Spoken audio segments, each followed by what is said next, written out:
नमस्कार साथियों, स्वागत है आप लोगों का आपके YouTube चैनल एग्जाम इनसाइडर पे।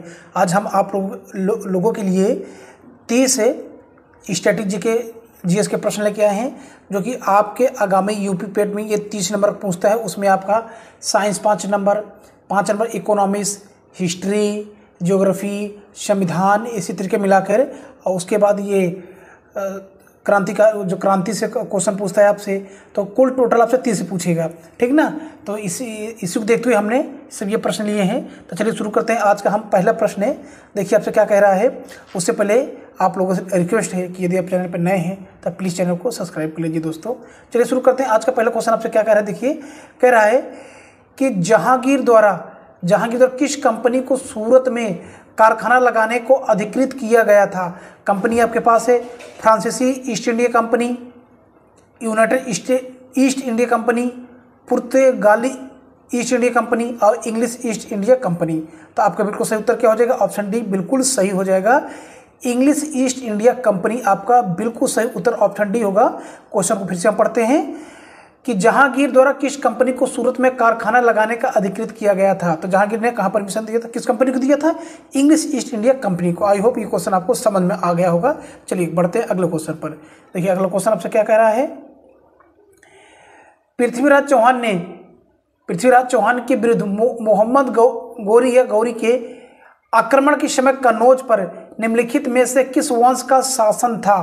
तो किस वंश का शासन था, आपके बिल्कुल सही उत्तर क्या हो जाएगा, गहड़वाल वंश का शासन था। ऑप्शन आपका डी बिल्कुल सही हो जाएगा। क्वेश्चन फिर से हम रिपीट करते हैं कि पृथ्वीराज चौहान के विरुद्ध मोहम्मद गौरी के आक्रमण के समय कन्नौज पर निम्नलिखित में किस वंश का शासन था। तो उस वंश का नाम था या शासन का नाम था गहड़वाल। चलिए अब चलते हैं अगले क्वेश्चन पर।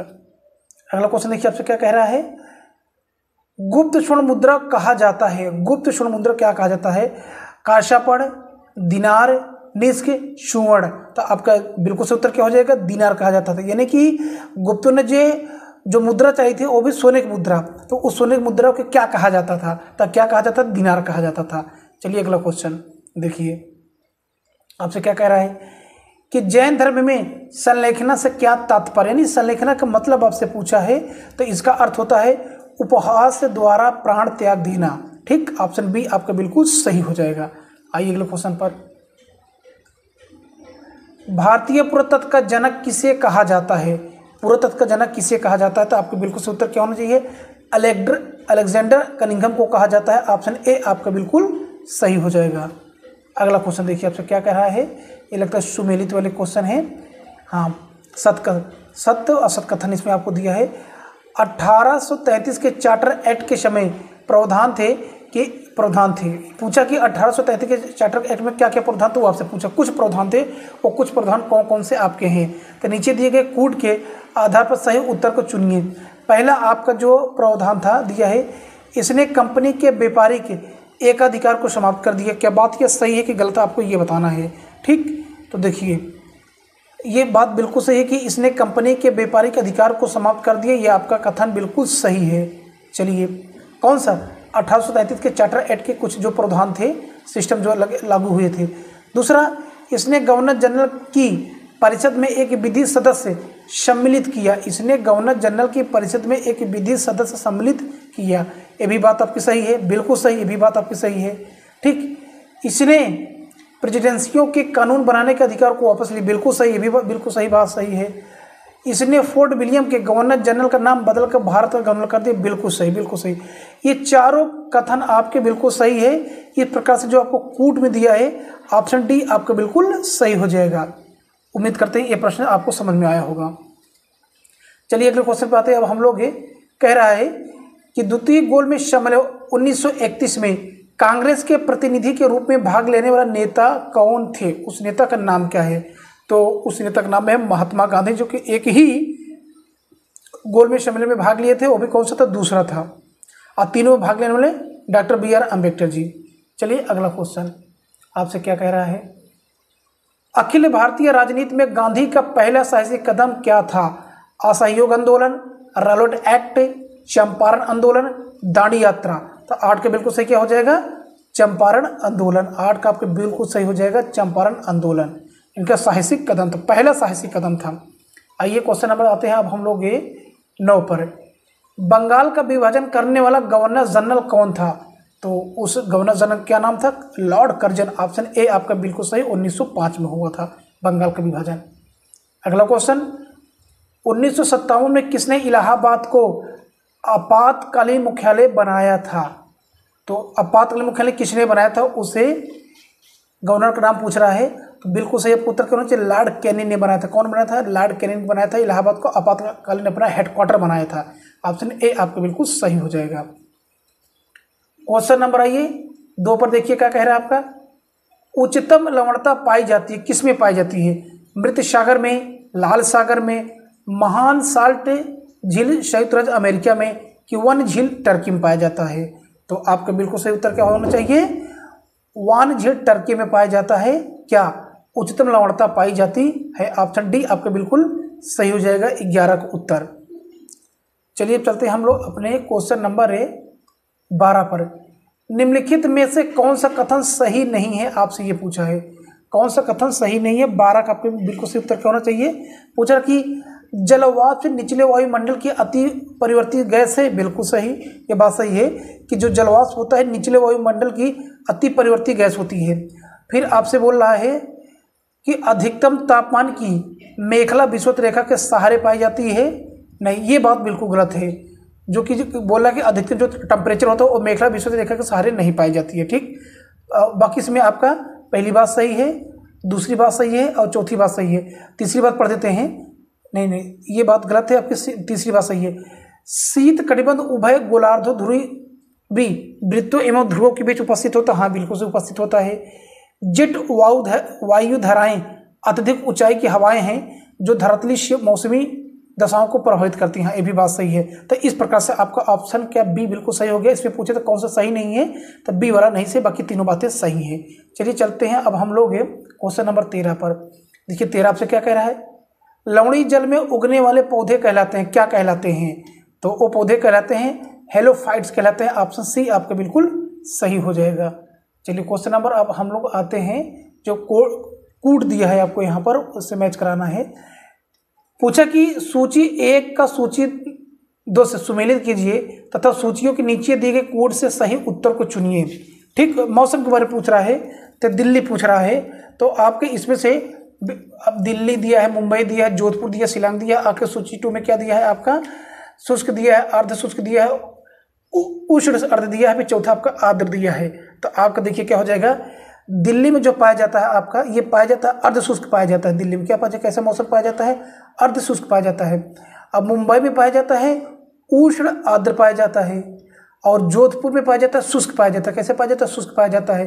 और शिलांग में पाया जाता है आर्द्र पाया जाता है। तब मैच कराते हैं 1 का 2 देखते हैं। 1 का 2 आप देखिए ऑप्शन सी में दिखाई पड़ा, बाकी कहीं भी नहीं दिखाई पड़ रहा है। ठीक, इस प्रकार से आपका जो कोड है या कूट है ऑप्शन सी बिल्कुल सही हो जाएगा। दिल्ली में कैसा मौसम पाया जाता है? अर्ध शुष्क पाया जाता है। मुंबई में उष्ण आर्द्र पाया जाता है। जोधपुर में शुष्क और शिलांग में आर्द्र। चलिए क्वेश्चन नंबर 15 देखिए आपसे क्या कह रहा है।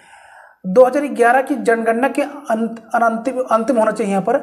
अंतिम आंकड़ों के अनुसार भारत का द्वितीय सर्वाधिक जनसंख्या वाला राज्य कौन सा है? ठीक, तो आपका बिल्कुल सही उत्तर क्या होगा? 15 का आपका बिल्कुल सही उत्तर हो जाएगा महाराष्ट्र। कौन सा? महाराष्ट्र। क्वेश्चन फिर सुनिए। 2011 की जनगणना के अंतिम आंकड़ों के अनुसार भारत का द्वितीय सर्वाधिक जनसंख्या वाला राज्य, पहले तो अपना उत्तर प्रदेश ही है, तो दूसरा कौन सा हो गया? सी हो गया। चलिए क्वेश्चन नंबर 16 देखिए आपसे क्या कह रहा है। एंट्री पार्ट व्यापार से तात्पर्य है। एंट्री पार्ट का मतलब कि जो एंट्री पार्ट व्यापार होता है, जो बिजनेस होता है, उसका मतलब पूछा है। तो उसका मतलब होता है निर्यात के लिए आयात की गई वस्तुएं। निर्यात के लिए आयात की गई वस्तुएं। ऑप्शन डी आपका बिल्कुल सही हो जाएगा। निर्यात मतलब होता है भेजना, आयात मतलब होता है आना। ठीक, चलिए ऑप्शन डी आपका बिल्कुल सही हो गया। चलिए फिर आगे मैचिंग वाला आ गया है। कह रहा है आपसे कि सूची 1 को सूची 2 से सुमेलित कीजिए तथा नीचे दिए गए कोड से सही उत्तर चुनिए। अब देखिए यहाँ पे एक तेल शोध कारखाना दिया है, यहाँ पर वो राज्य दिया है। जैसे आपको दिया है तटीपाका। ये तटीपाका कहाँ पड़ेगा? तो तटीपाका ये पड़ता है आंध्र प्रदेश में पड़ता है। कोयली पड़ता है गुजरात में। कहाँ पड़ता है? गुजरात में। नागापट्टिनम, नागापट्टिनम पड़ता है तमिलनाडु में, कहाँ पड़ता है, तमिलनाडु पड़ता है। और नुमालीगढ़, नुमालीगढ़ ये पड़ जाएगा असम में। तो मैच कराते हैं कि ताटीपाका, तटीपाका है यानी 1 का 3, 1 का 3 देखिए, फिर यहाँ पर ऑप्शन बी में ही दे रहा है। बाकी आपका अगर आप मैच कराएंगे 1 का 3 है, न ए में आ रहा है, न सी में आ रहा है, ना ही डी में आ रहा है। तो इस प्रकार से आपका ऑप्शन बी बिल्कुल सही हो गया साथियों। उम्मीद करते हैं ये प्रश्न आपको समझ में आया होगा, इंपॉर्टेंट प्रश्न भी है। आइए अगले क्वेश्चन में चलते हैं अब हम लोग। देखिए, निम्नलिखित में से किस समिति ने भारत में कृषि जोत कर का सुझाव दिया, यानी कि टैक्स का सुझाव दिया कृषि जोत पर। तो उस समिति का नाम बताना है। तो वो समिति है आपका राज्य समिति। कौन समिति, राज्य। ऑप्शन ए आपका बिल्कुल सही हो जाएगा। ठीक, इसके बाद थोड़ा सा आपको बताते हैं कि भारत में कृषि जोत पर कर के विवाद निपटान हेतु 1972 में केंद्र सरकार ने डॉक्टर के राज की अध्यक्षता में कृषि संपदा एवं आय पर कर समिति नियुक्त की। इस समिति ने अक्टूबर 1972 को अपनी रिपोर्ट सरकार को सौंप दी। चलिए क्वेश्चन में चलते हैं 19 पे हम लोग। 19, बैंक दर का आज से पूछे, नहीं कि बैंक रेट होता है उसका मतलब क्या होता है।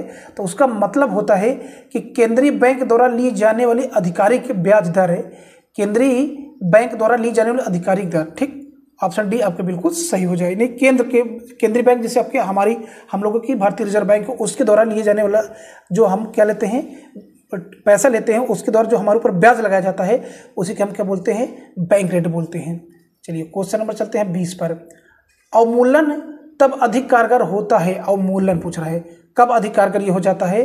तो ये हो जाता है विदेशों में निर्यात मांग की लोच जब अधिक हो जाए, विदेशों में निर्यात मांग की लोच अधिक हो जाए। ठीक, ऑप्शन ए आपके बिल्कुल सही हो गया। आइए क्वेश्चन नंबर चलते हैं हम 21 पे।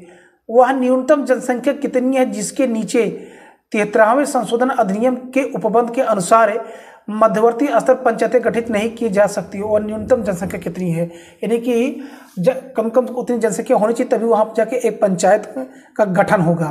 तो देखो वो संख्या, वो जनसंख्या क्या है। तो 21 का क्या हो जाए, कम से कम क्या होनी चाहिए, 20 लाख है। ठीक, तो वह न्यूनतम जनसंख्या कितनी, न्यूनतम क्या होना, 20 लाख कम से कम होनी ही चाहिए, तब जाके वहाँ पर एक पंचायत का गठन हो जाएगा। चलिए क्वेश्चन नंबर आप पे चलते हैं हम लोग 22 पर। निम्न में से किस विषय पर राष्ट्रपति के लिए मंत्रिपरिषद से सलाह लेना आवश्यक नहीं है, किस विषय के लिए नहीं मंत्रिपरिषद से सलाह ना लिया जाए। ठीक, तो आपका क्या हो जाएगा 22 का, विधेयकों पर स्वीकृति देने के, जो आपके एक्ट या कानून बनाए जाते हैं विधेयकों पर स्वीकृति देने के लिए जरूरी नहीं कि हम मंत्रिपरिषद से सलाह लें। ठीक ना, बाकी राजदूतों की नियुक्ति, राज्यपाल द्वारा प्रेषित विधेयकों पर स्वीकृति, लोकसभा भंग, तो इसके लिए मंत्रिपरिषद सलाह लेना आवश्यक है। चलिए चलते हैं अब हम लोग क्वेश्चन नंबर 23 पर। देखिए क्या कह रहा है यहाँ पर, फिर से आगे कथन वाला कि नीचे 2 वक्तव्य दिए गए हैं, एक को कथन ए है तथा दूसरे कथन आर का, यानी कि एक आपका एग्जेप्शन होगा, एक आपका क्या हो जाएगा, रीजन हो जाएगा। तब कथन क्या बोल रहा है आपसे, भारत में प्रेसिडेंट है किंतु प्रेसिडेंसियाँ नहीं है। देखते बात सही कि नहीं सही है। ठीक है, फिर कह रहा है कि कारण दे रहा है, संविधान में एक मंत्रिपरिषद का प्रावधान है। तो देखिए कह रहा है कि ऑप्शन दिया है आपको कि ए तथा आर दोनों सही है, आर कॉमा ए की सही व्याख्या करता है। ठीक, चलिए हाँ 23 है, तो ए तथा आर दोनों सही है किंतु आर कॉमा ए की सही व्याख्या नहीं करता है। तो यही आपको बिल्कुल सही होगा, ए तथा आर दोनों बात सही है किंतु आर जो है ए की सही व्याख्या नहीं करता है। मतलब ये हुआ कि भारत में प्रेसिडेंस हैं किंतु प्रेसिडेंसियाँ नहीं हैं। ये बात क्या है, सही है कि भारत में प्रेसिडेंस हैं लेकिन प्रेसिडेंसी अंग्रेजों के समय में होता था, अब नहीं है। ठीक, तो दूसरा का रीजन क्या है, संविधान में एक मंत्रिपरिषद गठन। देखिए दोनों बातें अलग अलग है, दोनों बातें अलग अलग है, इसलिए जो एक ही व्याख्या आर में नहीं है। ठीक, तो आपका क्या होगा, ऑप्शन बी बिल्कुल सही हो गया। आइए क्वेश्चन में चलते हैं अब हम लोग 25 पर। देखिए 25 क्या कह रहा है, हम न्यायिक पुनर्लोकन की व्यवस्था देखते हैं, हम न्यायिक पुनर्लोकन की व्यवस्था देखते हैं केवल भारत में, केवल यूके में, केवल यूएसए में, भारत और यूएसए दोनों में। तो आपका 25 बिल्कुल सही उत्तर क्या हो जाएगा, ऑप्शन डी बिल्कुल सही हो जाएगा, भारत और यूएसए दोनों में देखते हैं। ठीक, चलिए हम न्यायिक पुनः यानी कि पुनः विचार करने वाला भारत और कहाँ पर है, यूएसए में अर्थात अमेरिका में। क्वेश्चन नंबर 26, निम्न रक्त वर्ग सर्वदाता, यानी कि ये तो बिल्कुल सही ओ हो जाएगा, साइंस क्वेश्चन है ये। डीएनए की द्विकुंडली या द्विकुंडली संरचना किसके द्वारा दी गई थी? तो ये दिया गया तो वाटसन तथा क्रिक के द्वारा दिया गया था। ऑप्शन बी आपका बिल्कुल सही हो जाएगा। स्वर्णकारों मतलब कि सोनार जो कहते सोना को बनाते हैं के द्वारा प्रयोग में आने वाला एक्वारेजिया निम्नलिखित को मिलाकर बनाया जाता है। तो एक्वारेजिया जो बनाया जाता है वो क्या क्या उसमें मिलाया जाता है?